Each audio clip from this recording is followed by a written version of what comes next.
Hi dear students, my name is Preeti और इस lecture में हम लोग पढ़ने वाले हैं the introduction to statistic chapter number 1। इस चैप्टर में हम पढ़ेंगे कि एक्चुअल में स्टैटिस्टिक्स होती क्या है, स्टैटिस्टिक्स का क्या यूज होता है और किस तरीके से हम डेटा को कलेक्ट करते हैं। हर एक चीज को हम यहाँ पे डिस्कस करने वाले हैं। कोई क्वेरी एंड डाउट आता है तो कमेंट सेक्शन में आप प्लीज लिख देना सो दैट हम फर्दर वीडियो में उन डाउट्स को सॉल्व कर सके।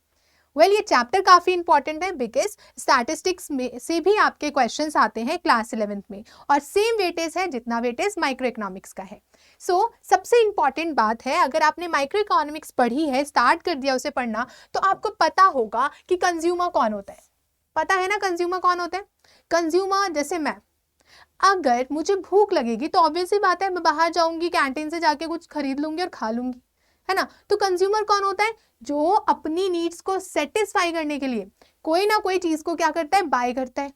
जैसे यहाँ पे लिखा है uses goods and services for the direct satisfaction of wants. Suppose मम्मा को कहीं पे शॉपिंग करने जाना है, तो मम्मा शॉपिंग पे जा क्यों रही है? बिकॉज मम्मा को ड्रेस लेनी है। तो अपनी वांट्स को सेटिस्फाई करने के लिए हम क्या करते हैं, गुड्स एंड सर्विसेज को बाय कर रहे होते हैं। So this is known as what? Consumer. Consumer means एक ऐसा पर्सन जो अपनी वांट्स को सेटिस्फाई कर रहा है। वहीं पे बात करें प्रोड्यूसर, आप लोग बोलते हो ना कॉमर्स लिया है, पक्का आगे जाके बिजनेसमैन बनूंगा। तो बिजनेसमैन क्या करते हैं, वो क्या करेंगे, कुछ ना कुछ अपने प्रोडक्ट को वहां पे यूज करके एक और दूसरा प्रोडक्ट बनाएंगे जिसका मार्केट में बहुत ज्यादा वैल्यू हो, है ना। वो क्या करते हैं, गुड्स एंड सर्विसेज को मैन्युफैक्चर करते हैं सो दैट वो प्रॉफिट अर्न कर सके। अब जब मैं कैंटीन गई तो वहां पे जो भैया थे वो कुछ ना कुछ बना रहे थे, राइट, और उसको मैं कंज्यूम कर रही हूँ। तो भैया जो बना रहे हैं वो क्यों बना रहे हैं? सो दैट उनको प्रॉफिट हो, है ना। और वो इसलिए प्रोडक्ट बना रहे हैं ताकि उनके पास इनकम अर्न हो सके, राइट। और मैं कंज्यूमर उस प्रोडक्ट को खरीद रही हूँ। तो प्रोड्यूसर कौन होता है? मेक्स और sells goods and services for the generation of income. Income generate करना है, राइट। जैसे मैं आपको पढ़ा रही हूँ तो मैं क्यों पढ़ा रही हूँ? बिकॉज मुझे इनकम जनरेट होगा, that's why I am teaching you. तो यही चीज होती है, प्रोड्यूसर अपना प्रॉफिट देखता है, कंज्यूमर अपना सेटिस्फेक्शन देखता है। वहीं पे हम बात करते हैं सेवर। अब सपोज करो एक टीचर है, जैसे मैं, अब मेरी सैलरी सपोज करो लेट्स से 1 लाख ले लेते हैं। अब 1 लाख सैलरी जो है इसमें से लेट्स से मैं 50,000 सेव कर रही हूँ। तो I am saving, why I am saving? Because अगर फ्यूचर में जाके कोई अनसर्टेनिटी होती है या फिर कुछ भी होता है तो मैं अपनी सेविंग को यूटिलाइज करके क्या करूं, अपने आप को सेव कर सकूं। तो सेवर कौन होता है? abstains from consuming a part of their income. एक अमाउंट ऑफ मनी हम अपनी इनकम में से हटा देते हैं सो दैट हमें वहां पे क्या हो, बाद में फ्यूचर में हम उसका हेल्प ले सकें। जैसे keeping 500 from your monthly pocket allowance. Suppose आपको कोई मंथली अलाउंस मिलता है, आई डोंट थिंक सो कि 500 मिलता होगा। क्या मिलता है? जल्दी से कमेंट सेक्शन में बता दो। अगर आपको 1000 रुपीज मिलता है, 100 रुपीज मिलता है, तो आप सोचते हो ना कि अगले महीने मेरे फ्रेंड का बर्थडे होगा या कभी भी मेरी दोस्त का बर्थडे आएगा तो मैं क्या करूंगा, इसमें से इसको गिफ्ट दे दूंगा वरना नाराज हो जाएगी। ऐसा ही होता है। वही बात करें इन्वेस्टर। इन्वेस्टर जैसे आप बोलते हो ना, पता है अगर मैंने पढ़ाई नहीं की ना, मेरे पापा ने बोला है कि तेरा बिजनेस खोल देंगे और ये बिजनेस खोल देंगे, मतलब पापा क्या कर रहे हैं, आपके बिजनेस में पैसा इन्वेस्ट करेंगे, है ना, आपको पैसे देंगे सो दैट आप उसको यूज करके फर्दर प्रोडक्शन कर सको। तो इन्वेस्टर कौन होते हैं? Purchase this assets to generate future income. Suppose करो मैं टी शर्ट का बिजनेस करना चाहती हूँ, तो मैंने टी शर्ट खरीदा, मैंने उसके बटन्स खरीदे, टी शर्ट के लिए मैंने कपड़ा खरीदा, टी शर्ट खरीद लिया, मैंने कपड़ा खरीदा, मैंने मशीन्स खरीदे। अब उनका यूज करके मैं क्या करूंगी, मैं कुछ ना कुछ प्रोडक्ट बनाऊंगी। तो मैंने जो टी शर्ट कपड़े में टी शर्ट के कपड़े में, बटन्स में और मशीन्स में जो पैसा खर्च किया वो क्या है, मेरा इन्वेस्टमेंट। क्यों किया? क्योंकि मैं इसे टी शर्ट बनाऊं और मार्केट में छा जाऊं और काफी ज्यादा प्रॉफिट अर्न कर सकूं। तो इन्वेस्टर मतलब होता है एक ऐसा पर्सन जो कुछ रॉ मटेरियल्स खरीदता है, उसको एक अच्छा गुड बनाकर सेल कर देता है सो दैट उसको इनकम जनरेट हो। बाइंग कंपनी शेयर्स, ये भी हमारे पास क्या होता है, एक तरीके का इन्वेस्टमेंट। जैसे टीचर है, टीचर ने क्या किया, 50,000 सेव कर लिया और लेट्स से 20,000 उन्होंने क्या किया, उन्होंने मार्केट में जाकर इन्वेस्ट कर दिया सो दैट उनको उस पर पैसा मिले, है ना।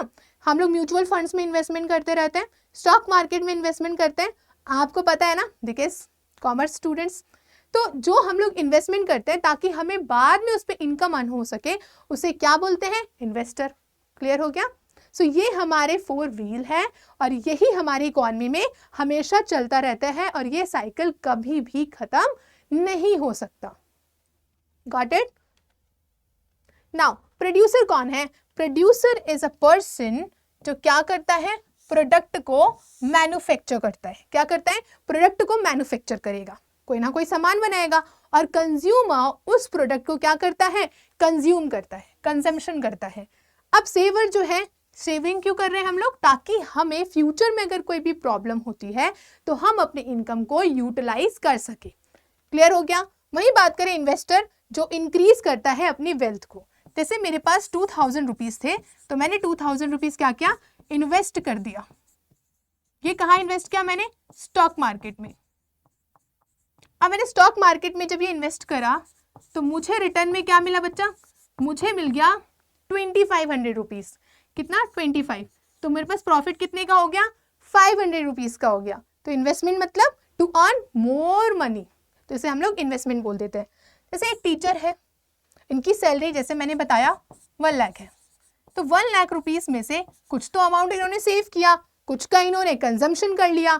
टीचर है तो कुछ ना कुछ कर ही रही है, सर्विसेज प्रोवाइड कर रही है ना, तो उससे इनको इनकम मिल रही है और उसी में से कुछ अमाउंट इन्होंने इन्वेस्टमेंट कर दिया। सो ये हमारा व्हील होता है जो इकोनॉमी में हमेशा चलता रहता है और कभी भी खत्म नहीं होता। नेक्स्ट पॉइंट पे आते हैं, the root problem scarcity and economic activity.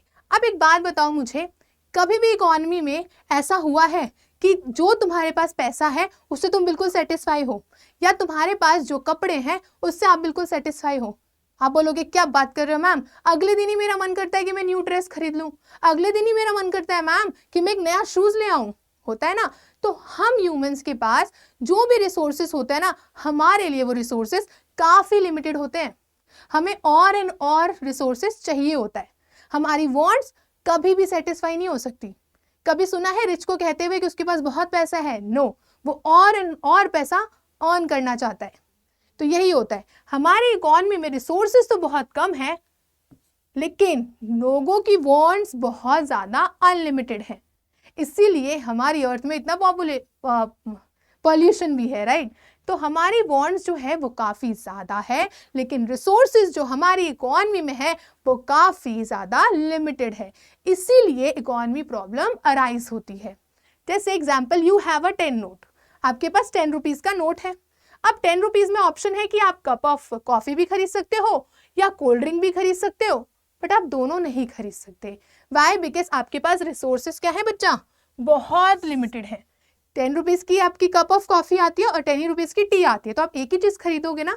तो वही है, रिसोर्सेज लिमिटेड है पर आपके वांट्स काफी ज्यादा होते हैं। तो यहाँ पे आपको चूज करना होता है कि आपको कहाँ पे इन्वेस्ट करना है, कहाँ पे आपको ज्यादा सेटिस्फेक्शन मिलेगी। सो यही हमारा इकोनॉमी प्रॉब्लम है और इन्हीं की वजह से स्टैटिस्टिक्स और माइक्रो इकोनॉमिक्स जैसे सब्जेक्ट बने हैं। बात करते हैं what is statistics.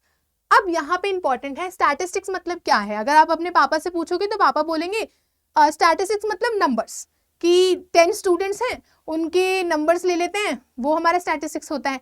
Population of the country is a statistics. But as a economic student आपको ना सिर्फ यहाँ तक नहीं रुकना है, आपको पढ़ना होगा यहाँ पे कि प्लूरल सेंस ऑफ स्टैटिस्टिक्स क्या है और सिंगुलर सेंस ऑफ स्टैटिस्टिक्स क्या है। जैसे स्टैटिस्टिक्स को हमने क्या किया, नॉर्मल लैंग्वेज में हमने न्यूमेरिकल इंफॉर्मेशन बोल दिया कि ठीक है हमारी क्लास में 100 स्टूडेंट्स हैं और 100 स्टूडेंट्स के लेट्स से एवरेज मार्क्स जो है मैथ्स में वो 25 है। नॉर्मल सी बात है मैम, यही स्टैटिस्टिक्स होता है, हमने क्लास 10th में भी पढ़ा है। बट मैम आप बोल रहे हो कि यहाँ पे प्लूरल सेंस भी आता है, सिंगुलर सेंस भी आता है। यस बच्चा, क्या एक बात बताओ, सिर्फ ये डेटा कलेक्ट करने से 100 स्टूडेंट्स के मैंने मार्क्स निकाल दिए और रख दिए, क्या मेरी बात खत्म हो जाएगी? क्या हर एक इंसान को वो चीज समझ में आ जाएगा? 100 स्टूडेंट्स हैं, उनके सारे मार्क्स एकदम मिक्स होके रखे हुए हैं। आपने डेटा तो बता दिया, आपने नंबर्स तो बता दिया, बट उन नंबर्स को समझना भी तो जरूरी है ना। तो उन नंबर्स को समझना, उन नंबर्स को प्रेजेंट करना इस फॉर्म में कि अदर पर्सन उसको इजिली अंडरस्टैंड कर सके, उससे अपना रिजल्ट इजिली इंटरप्रेट कर सके, तो वो होता है हमारा singular sense. Plural sense means कि कोई भी डेटा है, जैसे 100 स्टूडेंट के मार्क्स, जैसे इंडिया की पॉपुलेशन, जैसे अनएम्प्लॉयमेंट रेट, ये सब चीजें, कितने बच्चे मोबाइल फोन छोड़ो आईफोन यूज करते हैं, तो ये सब क्या है, ये हमारा प्लूरल सेंस ऑफ डेटा है। कोई भी नंबर हमारा प्लूरल सेंस ऑफ डेटा होता है, बट वही लेकिन वो डेटा जिसका एक यूज हो, जिसको हम कंपेयर कर सके। ठीक है, अभी हम लोग और डिस्कस करेंगे इसके बारे में। सिंगुलर सेंस होता है कि वो जो डेटा आपने कलेक्ट किया ना, 100 स्टूडेंट्स के सारे मार्क्स, उनको कैसे प्रेजेंट करना, उनको कैसे दिखाना, एक टेबुलर प्रेजेंटेशन में उसको यूज करना ताकि अदर पर्सन को वो चीजें समझ में आए, इसे हम लोग बोलते हैं singular sense. Methods used to collect and analyse data, methods जिससे हम लोग डेटा को एनालाइज करते हैं। जैसे मैं डायग्राम बना दूं, वहां पे दिखा दूं कि रेड वाले जो बच्चे हैं वो फेल हो गए हैं, एवरेज मार्क्स दिखा दूं कि 25 इनके मार्क्स आ रहे हैं, तो इससे डेटा इजिली दिख जाएगा। जैसे आपने क्लास 10 में भी क्वेश्चन सॉल्व करते थे, बहुत सारा डेटा होता था, आपको बोलते थे कि इसे ग्राफ बनाओ, तो ग्राफ बनाते थे उस डेटा से, तो उसे हम लोग सिंगुलर फॉर्म बोलते हैं। जब एक डेटा को हमने यूटिलाइज किया और इतना सुंदर डायग्राम बनाया कि सामने वाले ने देखा और वो इजिली इंटरप्रिटेशन कर पा रहा है, तो हमारा हो जाता है सिंगुलर सेंस। प्लूरल मतलब नंबर्स, सिंगुलर मतलब उसको एनालाइज करने का way, it's called singular sense. Now we have introduction to statistics में आपको ये चीज देखना है कि ये डेटा नहीं है, ये स्टैटिस्टिक्स नहीं है, डेटा तो है बट स्टैटिस्टिक्स नहीं है। क्या बोल रहे हो मैम, कुछ समझ नहीं आ रहा। अच्छा, मैं आपसे बोल दूं कि एक लड़का है जो पागल है, वो कह सकते हैं 10% पागल है, क्या इसका कोई यूज है? क्या मैं इसे किसी से कंपेयर कर सकती हूँ? क्या इस बात से मुझे कोई मतलब है, या इससे हमारी इकोनॉमी में कोई इम्पैक्ट पड़ रहा है? आप कहोगे नो मैम, कुछ इम्पैक्ट नहीं पड़ रहा है। वैसे ही जैसे मैं एग्जांपल देती हूँ, अ काउ हैज 4 legs, एक काउ है उसकी 4 टांगे हैं। नॉर्मल सी बात है, क्या इसका कोई यूज है हमारे पास? हमारी इकोनॉमी प्रॉब्लम में कोई यूज हो रहा है? क्या मैं इसे किसी से कंपेयर कर पा रही हूँ? No ma'am. वहीं पे बात करूं, Ram has 200 in his pocket, Ram के पास 200 है, ये नॉर्मल सा फैक्ट है, it's not statistics.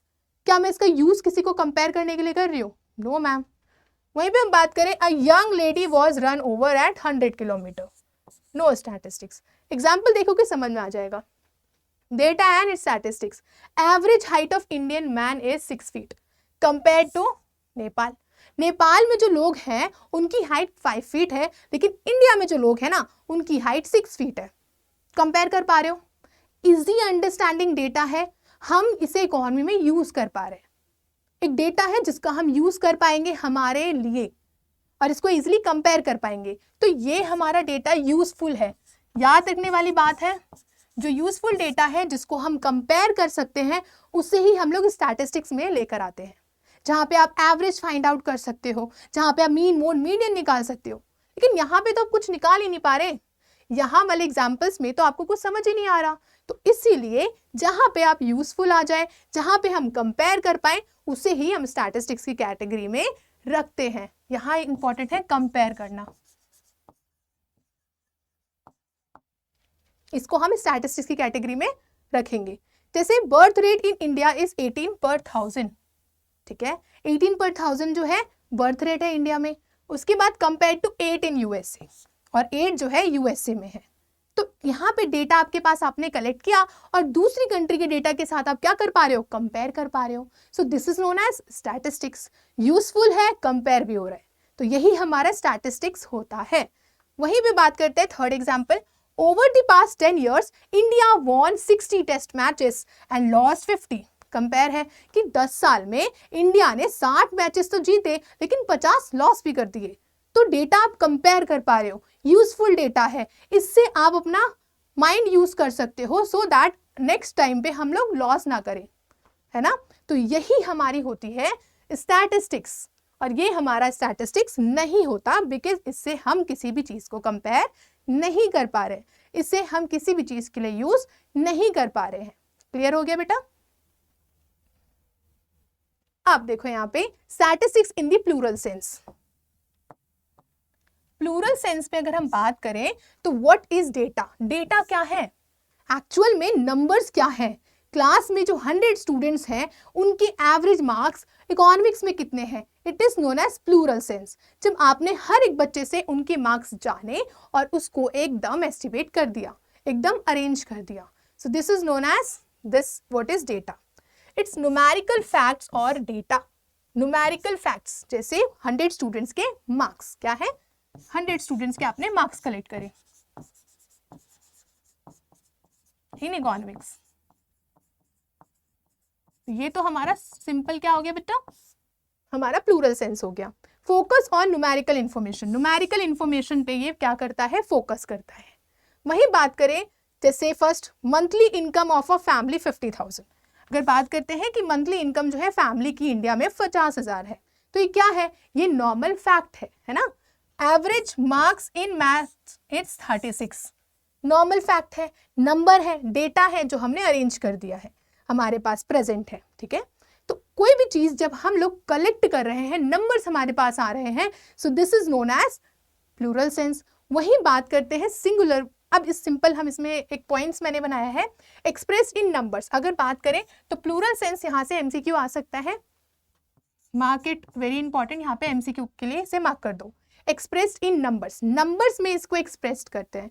Plural sense क्या होता है? नंबर्स में इसको हम लोग लिखते हैं। ठीक है, फिर है फैक्ट्स। यहाँ पे सिर्फ फैक्ट्स आएगा कि 100 स्टूडेंट्स हैं, उनके इकोनॉमिक्स में कितने मार्क्स आ रहे हैं, तो यहाँ पे फैक्ट्स की बात हो रही होती है। कंपैरिजन, कि उन डेटा को कि हाँ वहाँ पे जो टॉपर स्टूडेंट है उसके बहुत अच्छे मार्क्स हैं, दूसरे बच्चे के मार्क्स अच्छे नहीं है, तो डेटा को आप कंपेयर भी कर सकते हो। या ऐसा भी हो सकता है कि 100 स्टूडेंट्स के इकोनॉमिक्स में मार्क्स तो 25 है, लेकिन 100 स्टूडेंट्स के मैथ्स में मार्क्स जो है वो 60 हैं, तो मैथ्स के मार्क्स ज़्यादा हैं। तो यहाँ पे आप क्या कर पा रहे हो? आप डेटा को कंपेयर कर पा रहे हो, इजिली कंपेरेबल है दोनों डेटा। ठीक है, तो कंपैरिजन बहुत इंपॉर्टेंट है। कलेक्टेड फ्रॉम सर्वे, अगर आप जब तक आपने क्लास में गए ही नहीं, बच्चों से मार्क्स पूछे ही नहीं, तो डेटा कहाँ से आया? तो यहाँ पे सर्वे सबसे ज़्यादा इंपॉर्टेंट होता है। यहाँ पे डेटा का क्या किया जाएगा? सर्वे किया जाएगा।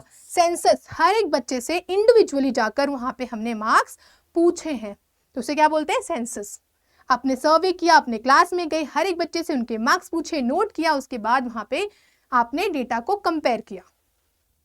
ठीक है, सेंसस मीन्स क्या होता है? बेसिकली कि हर एक इंडिविजुअल, जैसे 2011 में सेंसस हुआ था, अभी सेंसस हुआ है, तो हर एक आपके घर में भी आए होंगे लोग कि आपके घर में कितने लोग रहते हैं, क्या करते हैं, क्या नहीं करते हैं, हर एक चीज़ पूछा होगा, तो इसे ही बोलते हैं सेंसस। जब इंडिविजुअली हर एक पर्सन के पास जाकर आप उनका डेटा निकालते हो, that is known as census. अब बात करते हैं statistics in the singular sense. Singular sense में एक्चुअली स्टैटिस्टिक्स क्या है? तो यहाँ है science of collecting, organising, presenting, analysing and interpreting data. कि डेटा तो आ गया, 100 स्टूडेंट्स के मार्क्स तो पता चल गए, बट समझ में नहीं आएगा, बहुत ज्यादा मिक्सअप हो जाएगा। तो उन चीजों को समझने के लिए सिंगुलर सेंस ऑफ स्टैटिस्टिक्स का हम यूज करते हैं। डेटा को कलेक्ट करते हैं, टेबल्स में उनको ऑर्गेनाइज करते हैं, प्रेजेंट करते हैं इन the form of bar graphs या पाई चार्ट, सो दैट कोई भी पर्सन देखे और इसको समझ में आ जाए। सपोज करो आपके पास मैं बहुत सारा डेटा रख दूं, नहीं आएगा, लेकिन वही डेटा की जगह मैं ग्राफ्स रख दूं, बार ग्राफ्स रख दूं, पाई चार्ट रख दूं, हिस्टोग्राम रख दूं, तो इजिली समझ में आ जाएगा, है ना। तो इसीलिए इसे हम लोग सिंगुलर सेंस बोलते हैं, ताकि इजिली हम सबको ये समझ में आ जाए। How do we study the data? Data तो हमने क्या लिया? कलेक्ट। प्लूरल सेंस क्या बोलता है? What is the data? Data ही क्या है? ये बोलता है कि जो भी डेटा है उसको कैसे हमें स्टडी करना है, जो भी डेटा है उसको कैसे हमें उसको प्रेजेंट करना है, सो दैट हर एक इंसान उसको क्या करे? समझ पाए, राइट। तो यहाँ पे बात आती है how do we study the data. इस पॉइंट को याद रखना, इट्स वेरी इंपॉर्टेंट, और ये एमसीक्यू के लिए भी काफी ज्यादा इंपॉर्टेंट है। ओके, नाउ सी, जैसे 50 स्टूडेंट्स के मार्क्स आपने कलेक्ट कर लिए। अब क्या करना है? ये तो हमारा प्लूरल सेंस आ गया कि आपने मार्क्स कलेक्ट कर लिए हर बच्चे के। अब उन बच्चों के मार्क्स को क्या करोगे? आप कैलकुलेट करोगे उसका एवरेज, आप उसको कंपेयर करोगे दूसरे सब्जेक्ट्स के साथ, है ना। तो ये सारी चीजें कहाँ आएंगी? सिंगुलर सेंस में। जब आप कंपेयर कर रहे हो, जब आप एवरेज निकाले हो, जब मीन निकाले हो, मीडियन निकाले हो, मोड निकाल रहे हो, डायग्राम में इसको प्रेजेंट कर रहे हो, तो ये आता है हमारा सिंगुलर सेंस। समझ आया? जैसे रॉ मटेरियल लिया है, केक बनाना है आपको, तो केक बनाने के लिए सारे रॉ मटेरियल लेके आते हैं ना, मिल्क हो गया, आई डोंट नो और क्या होता है, वनीला एसेंस होता है, और भी अदर चीज़ें होती हैं, सब कुछ आप लेकर आए, आपने वहाँ पे रख दिया। अब उसका जब आप केक बनाते हो, मशीन्स में डालते हो, उसमें बहुत सारे चेरीज लगाते हो, सुंदर बनाते हो ताकि लोग देखें और उसको समझ आ जाए कि हाँ केक है, तो इसे क्या बोलते हैं? इसे ही हम लोग बोल देते हैं singular sense. Kind of a data का ब्यूटिफिकेशन, जैसे हम अपनी फेस का ब्यूटिफिकेशन करते हैं, सेम डेटा का ब्यूटिफिकेशन क्या होता है? सिंगुलर सेंस होता है। वरना सपोज करो अगर मैं ऐसे ही आ जाऊँ, मेरे हेयर्स ऐसे हैं वैसे हैं, तो हमें इसको क्या करना है? हमें सुंदर बनाना है ना, तो इसी तरीके से डेटा को भी सुंदर बनाने के लिए सिंगुलर सेंस जो है स्टैटिस्टिक्स का यूज होता है। क्लियर? अब आ जाते हैं यहाँ पे statistics in the singular sense. सबसे पहले क्या है? आपने डेटा कलेक्ट कर लिया, सर्विंग 20 स्टूडेंट्स, आपने क्या किया? उन पे सर्वे कंडक्ट किया, आपने सारा डेटा कलेक्ट कर लिया। सैंपल मेथड से भी कलेक्ट कर सकते हो, सेंसस से भी। मैम सेंसस तो समझ में आ गया कि हाँ हर एक इंडिविजुअल से जाकर उसके मार्क्स कलेक्ट कर लिए। सैंपल क्या होता है?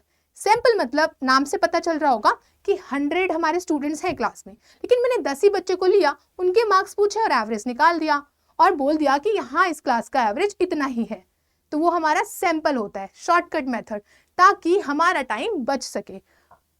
फर्दर चैप्टर्स में हम सारे मेथड्स को भी देखने वाले हैं, so don't worry about it.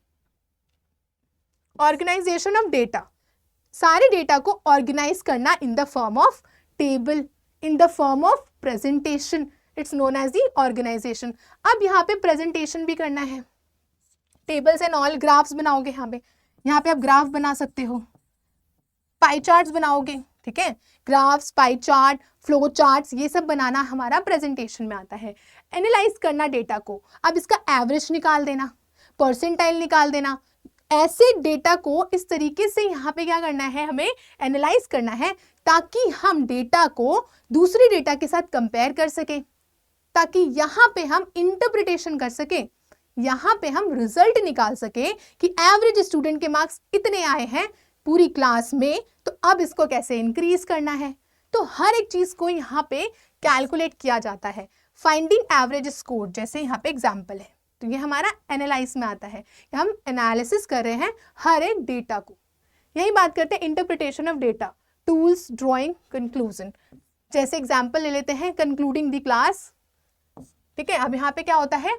Tools लेते हैं हम लोग, जैसे ग्राफ्स एंड ऑल बना लिया, उससे इंटरप्रिटेशन इजीली हो पाएगा, प्रेजेंटेशन कर दिया। अब उसमें हम देखेंगे कि इतने स्टूडेंट्स जो हैं इनके एवरेज इकोनॉमिक्स में कम आ रहे हैं बच्चों के, हमें कैसे इस पे फोकस करना है, कैसा टाइम टेबल बच्चे को बना के दे सो दैट इनके अच्छे से अच्छे मार्क्स आ पाए। राइट बच्चों, कैसे इनका जो टाइम टेबल अरेंज्ड हो, क्या बुक्स इनको पढ़नी चाहिए, हर एक चीज। अब सिंपल एग्जांपल लेते हैं, जैसे आपकी क्लास 10 पे लेट्स से 60% आए, आप बोलोगे कि मैम मेरे 60% आए बहुत कम है, तो अब आप यहाँ पे क्या करोगे? बैठोगे, अपने सारे डेटा को एनालाइज करोगे, राइट। आप सारे डेटा को ऑर्गेनाइज करोगे, उसका प्रेजेंटेशन बनाओगे कि हाँ यहाँ मैंने गलतियाँ की थी, फिर उसको आप एनालाइज करोगे कि यहाँ मुझे ज़्यादा देर तक सोना नहीं है, फ़ोन नहीं चलाना है, तो एनालिसिस इंपॉर्टेंट होता है। फिर उस चीज़ों को एनालिसिस करने के बाद आप एक रिजल्ट बनाओगे कि हाँ अब मुझे इस तरीके वाले काम नहीं करने हैं और इन इन चीज़ों को चेंज करना है। क्लियर? तो ये हमारा इंटरप्रिटेशन ऑफ डेटा होता है। अब जैसे सेंसस मेथड के बारे में बात करें, तो सेंसस मेथड बोलता है डेटा फ्रॉम एवरी इंडिविजुअल हमने कलेक्ट कर लिया। 100 स्टूडेंट्स क्लास में हैं, 100 स्टूडेंट्स के पास में गई और उनसे उनके मार्क्स मैंने पूछ लिए, ठीक है। इंडिविजुअली मैं 100 स्टूडेंट्स के पास क्या कर रही हूँ? रीच आउट कर रही हूँ, ठीक है। लेकिन यही बात करते हैं सैंपल मेथड की, data from only a selected group. लेकिन मैंने क्या किया? रेंडमली हर एक 10 बच्चे ऐसे करके रेंडमली क्लास में से उठाए, अब इनके एवरेजेस मैंने निकाले और बोल दिया कि इन पूरी क्लास का एवरेज जो है इतना ही आ रहा है। तो sample method means collecting any person. लेकिन अगर हम बात करें सेंसस, तो यहाँ पे हर एक इंडिविजुअल से इंफॉर्मेशन क्या करी जा रही है? कलेक्ट की जा रही है, हर एक इंसान से उनके मार्क्स को पूछा जा रहा है। क्लियर हो गया बेटा? अब यहाँ पे इंपॉर्टेंट है कि हम सबसे पहले क्या करेंगे, हम डेटा को कलेक्ट करेंगे, क्लास में जाएंगे, सारे बच्चों के मार्क्स पूछेंगे। अब मार्क्स पूछने के बाद उनको ऑर्गेनाइज करेंगे, सारे बच्चों के मार्क्स जो है हर एक सब्जेक्ट में डिफ्रेंशिएट कर देंगे। डिफ्रेंशिएट करने के बाद इसको प्रेजेंट करेंगे किस फॉर्म में, टेबल्स के फॉर्म में, सो दैट रोल नंबर 1 उसके मार्क्स ऐसे दिख जाए, रोल नंबर 2 ऐसे मार्क्स दिख जाए। तो ये इजी है, लेकिन वहीं पे मैं बिना टेबल के मार्क्स ऐसे ही रख दूं तो आपको भी समझ नहीं आएगा, राइट। तो यही हमारा है organisation of data, presentation of data. Analysis of data क्या होता है, एनालिसिस ऑफ डेटा है कि किस तरीके से मैंने जो मार्क्स कलेक्ट किए हैं बच्चों के, उससे क्या बेनिफिट आ रहा है, इंटरप्रिटेशन करना उनका। क्लियर हो गया। तो ये हमारा क्या होता है, ये सारी इंफॉर्मेशन होती है। अब बात करते हैं nature of statistics. It is both a science studies data in a systematic manner and art uses data to analyze and understand real life problems. Statistics जो है वो बेसिकली डेटा को एनालाइज करता है और एक ऐसा आर्ट है कि इनका यूज करने के बाद हम अपनी प्रॉब्लम्स को क्या कर सकते हैं, सॉल्व कर सकते हैं। ऑब्वियसली कोई भी डेटा आपके पास है, जैसे मैंने आपके क्लास 10 का एग्जांपल दिया कि क्या क्या आप ऐसा काम कर रहे थे कि आप ना करो सो दैट आपके क्लास 11 में अच्छे मार्क्स आए। जैसे टीचर्स के सारे लेक्चर्स अटेंड करो, सबसे इंपॉर्टेंट, लेक्चर्स अटेंड नहीं करोगे तो आपको पता नहीं चलेगा कि एक्चुअल चैप्टर्स में हो क्या रहा है। ओके, सो यहाँ पे हमने स्टैटिस्टिक्स को 2 पार्ट्स में डिवाइड किया है, इसके ब्रांचेस। एक होता है डिस्क्रिप्टिव स्टैटिस्टिक्स, एक होता है इन्फरेंशियल स्टैटिस्टिक्स। क्लियर हो गया। अब यहाँ पे होता है methods use for the collection of presentation analysis of data, average, dispersion and correlation इसके एग्जाम्पल हैं। मतलब क्या है मैम, जो भी आपने डेटा कलेक्ट किया है उन डेटा को जब आप क्या कर रहे हो, एवरेज निकाल रहे हो, कोरिलेशन निकाल रहे हो, मैम समझ नहीं आया, कोई बात नहीं, सुन लो बस, हम लोग फर्दर चैप्टर्स में ये सब चीजें एकदम डिटेल में डिस्कस करने वाले हैं। यहाँ बस बोल रहा है कि जो भी डेटा आपने कलेक्ट किया है उसको कैसे आप प्रेजेंट करोगे, ग्राफ्स तो पढ़े ही हैं, उस वे में कैसे उसको एनालाइज करोगे, कैसे अपने मिस्टेक्स फाइंड आउट करोगे सो दैट फ्यूचर में जाके कोई प्रॉब्लम ना हो। तो एनालिसिस करना, यहाँ पे टूल्स आएंगे हमारे, और ये सारे टूल्स जो है हमने यूज करने हैं। इसको हम लोग डिटेल में फर्दर चैप्टर्स में पढ़ रहे होंगे, इसलिए कंफ्यूजन की बात नहीं है, it just a introduction chapter. जैसे estimating the exact average of height of the student, estimate कर रहे हैं कि क्लास 10th में बहुत सारे स्टूडेंट्स हैं, क्लास 11 बोल देती हूँ ना, बड़े हो गए, क्लास 11 में 10 स्टूडेंट्स हैं। अब उनकी मैं हाइट कैलकुलेट कर लूँ हर एक बच्चे की, कि एक की 6 फीट है, एक की 5 फीट है, 6 फीट, 5 फीट, 5.5 फीट, सबकी मैंने ले आई हाइट। उस हाइट को कलेक्ट करना डिस्क्रिप्टिव, उसको फिर मैंने क्या किया, एवरेज निकाल दिया, देन अगेन मैंने उसका क्या किया, एनालिसिस किया, प्रेजेंटेशन बार ग्राफ वगैरह में मैंने उसको प्रेजेंट भी कर दिया, तो वो प्रेजेंटेशन हो गया। सो ये क्या है, ये है डिस्क्रिप्टिव स्टैटिस्टिक्स। डेटा उठाना, उसके ऊपर चीज़ों को लाइक टूल्स यूज कर देना स्टैटिस्टिक्स के। क्लियर हो गया। तो ये हमारा होता है डिस्क्रिप्टिव स्टैटिस्टिक, जब हम एक्चुअल चीज़ों के बारे में बात करते हैं, एग्जैक्ट चीज़ों के बारे में बात करते हैं, तो वो हमारा हो जाता है descriptive statistics when we are talking about the exact thing. Got it. अब बात करते हैं हमारा inferential statistics, methods by which conclusions are drawn relating to a universe or population on the basis of a given sample। यहाँ पे हर बच्चे से पूछा जाएगा, डेटा को कलेक्ट किया जाएगा, एग्जैक्ट डेटा हमारा निकाला जाएगा, लेकिन यहाँ पे यूज किया जाता है सैंपल को। सिर्फ कुछ ही सिलेक्टिव लोगों को यहाँ पे हम लोग लेंगे और उनके ऊपर रिसर्च करने के बाद हम लोग डेटा को सामने रख देंगे। एग्जाम्पल देखते हैं, estimating the average weight of the entire class universe by only weighing a small sample of a students. कुछ ही लोगों को हमने लिया, सपोज ये हमारी क्लास है, इसमें से हमने 3-4 बच्चे उठाए और इनका वेट हमने क्या किया, मेजर कर लिया, और इसे ही बोल दिया कि इनका जो 4 बच्चे हैं, इनका जो एवरेज वेट आया है वो 30 kg है, तो हमने बोल दिया पूरी क्लास का एवरेज हमारा 30 kg है। लेकिन वही डिस्क्रिप्टिव में ऐसा नहीं होता। जैसे डिस्क्रिप्टिव राइटिंग भी होती है ना, डिटेल में हम हर चीजों को लिखते हैं, सेम यहाँ पे जो डिस्क्रिप्टिव स्टैटिस्टिक्स है ये बोलता है कि हर एक बच्चे का हम लोगों ने वेट लेना है, हमें एग्जैक्ट, हमें क्या चाहिए, एवरेज चाहिए। लेकिन इन्फरेंशियल स्टैटिस्टिक्स बोलता है ना ना ना, हमें सिर्फ सैंपल चाहिए, पूरी क्लास में से कुछ बच्चे उठाओ, उनका सैंपल यहाँ पे निकाल के दे दो। तो हम यहाँ पे जो है इस तरीके से डिफरेंशिएट करते हैं दोनों मेथड्स को। सेंसस मेथड कह सकते हैं, सैंपल मेथड कह सकते हैं। एग्जाम्पल के लिए चलो आप यहाँ पे देखो, डिस्क्रिप्टिव स्टैटिस्टिक्स बात करेगा, डिस्क्राइब द डेटा, डेटा को डिस्क्राइब करेगा कि एक्चुअल में 100 स्टूडेंट्स जो हैं उनका एवरेज हाइट क्या है। ठीक है, हर एक डेटा को डिस्क्राइब कर रहा है, ये एग्जैक्ट नंबर्स के बारे में बात कर रहा है, एग्जैक्ट डेटा के बारे में बात कर रहा है, इसे ही हम कह देते हैं descriptive. The average marks of the class 11 75, पूरी क्लास 11 को इन्होंने क्या किया, स्टडी किया और उनका मार्क्स 75 बता दिया। क्लियर। अब वहीं पे बात करें हम इन्फरेंशियल स्टैटिस्टिक्स की, ये बोलता है use sample data to draw conclusion. हमने क्या किया, हर एक क्लास में, क्लास 11 के सेक्शन में से कुछ कुछ बच्चे उठाए और उनके ऊपर हमने स्टडी की, उनका हमने एवरेज निकाल दिया। जैसे based on a sample of 100 students, average marks of entire school 74 कर दिया। 100 स्टूडेंट, सपोज करो 11th के Z तक सेक्शन है, सब में से मैंने 10 या 2 3 बच्चे उठाए। अब इनके ऊपर मैंने रिसर्च किया और मेरा एवरेज आ गया 74। तो मैंने बोल दिया कि क्लास 11 जो पूरे स्कूल में सेक्शंस है ना, उन बच्चों के मार्क्स एवरेज 74 है। So that is actually a sample method type. तो इसको हम लोग क्या बोलते हैं, इन्फरेंशियल स्टैटिस्टिक्स बोलते हैं। Is it clear to you? अब बात करते हैं कैरेक्टरिस्टिक्स ऑफ स्टैटिस्टिक्स कि एक्चुअल में स्टैटिस्टिक्स है क्या मैम। तो यहां हम बात करेंगे कि इसकी कैरेक्टरिस्टिक्स क्या है। पहला है एग्रीगेट ऑफ फैक्ट्स, यहां पे फैक्ट्स के बारे में जाना जाता है। ठीक है, जैसे a single number has no significance must be an aggregate to draw conclusion. Aggregate means 100 students के एवरेज मार्क्स देखो ना, यहाँ पे एक बच्चे के मार्क्स जो आए हैं that's not the useful thing. यहाँ पे हमें हर 100 स्टूडेंट्स के मार्क्स देखने होंगे, उसके ऊपर हमें एवरेज कैलकुलेट करना होगा, that is called aggregate of facts.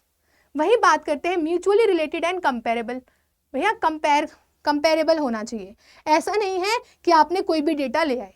Starting में ही पढ़ा था एक काऊ के 4 लैग है, नॉट कंपेरेबल। लेकिन अगर ये बोल दो, एग्जाम्पल के लिए गलत एग्जाम्पल लेते हैं कि इंडिया में जो काऊ है उनके 4 लैग हैं, लेकिन यूएसए में जो काऊ है उसकी 3 लैग है, कैन बी राइट। तो ये हमारा ऐसा हो जाता है जो म्यूचुअली रिलेटेड हो और कंपेरेबल हो। जैसे 100 स्टूडेंट जो है सेक्शन ए में, उनके मार्क्स 74 है, लेकिन सेक्शन सी के स्टूडेंट्स के जो एवरेज मार्क्स हैं वो 30 हैं। तो म्यूचुअली रिलेटेड भी है और कंपेरेबल भी है। तो इस तरीके के डेटा को ही क्या बोलते हैं, स्टैटिस्टिक्स बोलते हैं।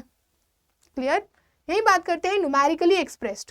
क्वालिटेटिव एस्पेक्ट्स होना चाहिए, रिच पुअर टॉल ऐसा नहीं, ऐसा होना चाहिए कि जो राम है उसकी जो मंथली इनकम है वो 60,000 है, श्याम है उसकी मंथली इनकम 40,000 है, लेकिन रिया है उसकी मंथली इनकम 30,000 है। तो ये क्या होता है, स्टैटिस्टिक्स। लेकिन ये हमने जब बोला कि Riya is poor and Shyam is rich, तो इस तरीके के डेटा को स्टैटिस्टिक्स नहीं बोलेंगे। यहाँ पे इंपॉर्टेंट है क्वालिटेटिव नेचर होना। ठीक है, डेटा का क्या होना चाहिए बच्चा, क्वालिटेटिव नेचर होना चाहिए, it's very important. Pre determine objective, data collect कर रहे हो 100 स्टूडेंट्स का कि इकोनॉमिक्स में कितने मार्क्स हैं, तो आप जानना चाहते हो कि एवरेज कितने मार्क्स आ रहे हैं बच्चों के, ताकि हम फ्यूचर में जाके और अच्छे तरीके से वर्क करें और बच्चों के मार्क्स इंक्रीज हो पाए। तो प्री डिटरमाइन ऑब्जेक्टिव होना इंपॉर्टेंट है। आपको पता होना चाहिए कि मुझे क्या गलती नहीं करनी है, मुझे क्यों ये डेटा जो है निकालना है, क्यों इस पे स्टडी करना है, क्यों रिसर्च करना है। तो प्री डिटरमाइन ऑब्जेक्टिव होना बहुत इंपॉर्टेंट है। Predetermined objective is one of the important thing, collected with the clear predefined purpose, not haphazardly। ठीक है, फालतू में आपको डेटा कलेक्ट नहीं करना है, आपके पास कोई मोटिव होना चाहिए उस डेटा को कलेक्ट करने का। क्लियर हो गया होगा अब तो।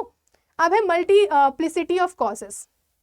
अगर मैं बोल दूं कि इंडिया में इन्फ्लेशन क्यों बढ़ रहा है, तो आप बोलोगे मैम बिकॉज हो सकता है कि सप्लाई बहुत कम हो। इन्फ्लेशन मीन्स महंगाई क्यों बढ़ रही है, लोगों की इनकम बहुत कम हो रही है, या लोग जो हैं बहुत ज़्यादा डिमांड कर रहे हैं, पॉपुलेशन बहुत ज़्यादा है। तो एक कॉज के बहुत सारे मल्टीपल क्या हैं, कॉजेज हैं। एक प्रॉब्लम के 1000 प्रॉब्लम्स हैं, उस पर डिपेंड है वो एक प्रॉब्लम, तो इसीलिए इसे हम स्टैटिस्टिक्स बोल देंगे। Must be influence by many factors, बहुत सारे फैक्टर से क्या होना चाहिए, ये इन्फ्लुएंस होना चाहिए। एग्जाम्पल के लिए आपके मार्क्स, तो वो काफ़ी सारी चीज़ों से क्या है, इन्फ्लुएंस्ड है। जैसे गर्लफ्रेंड से बात करना, पूरा दिन मोबाइल चलाते रहना, इंस्टाग्राम पे रील्स बनाना, तो काफ़ी सारे पॉइंट से क्या है, इन्फ्लुएंस्ड है। तो उसी तरीके से स्टैटिस्टिक्स में कोई भी डेटा बहुत सारे फैक्टर्स के बाद बहुत परेशान है, बहुत सारी चीज़ें उसके ऊपर हैं, उसके बाद वो डेटा बना है, तो उसे हम लोग बोलते हैं मल्टीप्लिसिटी ऑफ कॉजेस। जैसे बहुत लोग पुअर क्यों हैं, एवरेज इंडिया की इनकम 218 क्यों है, तो ये चीज़ें जानना, क्योंकि इसके अदर फैक्टर्स हैं, इसलिए हम इस डेटा को स्टैटिस्टिक्स बोल देंगे। रीजनेबल एक्यूरेसी होनी चाहिए, किसी भी डेटा को हम स्टैटिस्टिक्स नहीं बोल सकते। ऐसा डेटा होना चाहिए जो वेरीफिएबल हो, है ना, इजीली उसको हम अंडरस्टैंड कर सके, अगर बाद में क्रॉस चेक हो तो भी वो डेटा ठीक हो। एकदम एक्यूरेट डेटा को ही हम लोग स्टैटिस्टिक्स बोलते हैं, एम्बिगियस डेटा को हम स्टैटिस्टिक्स नहीं बोलेंगे, ठीक है। यहाँ है dependent on the nature, size, available resources of the investigation. Reasonable accuracy होनी चाहिए। सपोज करो मुझे पॉपुलेशन का डेटा निकालना है कि कितनी सैलरी है, तो मैं बहुत सारे लोगों को यहाँ पे स्टडी करूंगी सो दैट एक रीजनेबल एक्यूरेसी आ सके। ऐसा नहीं है कि 10 ही लोगों को मैंने पकड़ा और बोल दिया आपकी इनकम कितनी और एवरेज इंडिया की इनकम निकाल दी, टोटली रॉन्ग। यहाँ पे मुझे स्टडी करनी पड़ेगी, मुझे यहाँ पे हर एक इंसान से उसके डेटा को कलेक्ट करना पड़ेगा और पूछना पड़ेगा कि आपकी मंथली इनकम कितनी है। उसके बाद ही मैं से क्या बोलूंगी, रीजनेबल एक्यूरेसी बोलूंगी, कि एटलीस्ट इतना तो रीजनेबल हो कि ट्रस्ट किया जा सके। ज्यादा से ज्यादा लोगों का डेटा यहाँ पे आपके पास होना चाहिए फॉर मेकिंग इट स्टैटिस्टिक्स। चलो अब नेक्स्ट पे बात करते हैं एन्यूमरेटेड और estimated. Enumeration for limited fields, estimation for vast field. Enumeration मतलब कि आप कलेक्ट कर रहे हो, चीज़ों को देख रहे हो, अगर वो एरिया छोटा है, 100 स्टूडेंट्स की बात करें तो इजीली डेटा कलेक्ट हो जाएगा। लेकिन मैं पूरी इंडिया में कितने स्टूडेंट्स हैं, उनके इकोनॉमिक्स में कितने मार्क्स आ रहे हैं, ये कैलकुलेट करने जाऊं तो ये एरिया काफ़ी ज़्यादा वास्ट है। तो यहाँ पे मुझे क्या करना पड़ेगा, एस्टिमेट करना पड़ेगा। सैम्पल मेथड्स का यहाँ पे मुझे क्या करना पड़ेगा, यूज़ करना पड़ेगा, बिकॉज हर एक स्टूडेंट से इंडिया में मार्क्स पूछना little bit are difficulty, right. तो इसीलिए हमें यहाँ पे एनुमरेटेड और एस्टिमेटेड चीज़ों का यूज़ करना पड़ता है। क्लियर हो गया।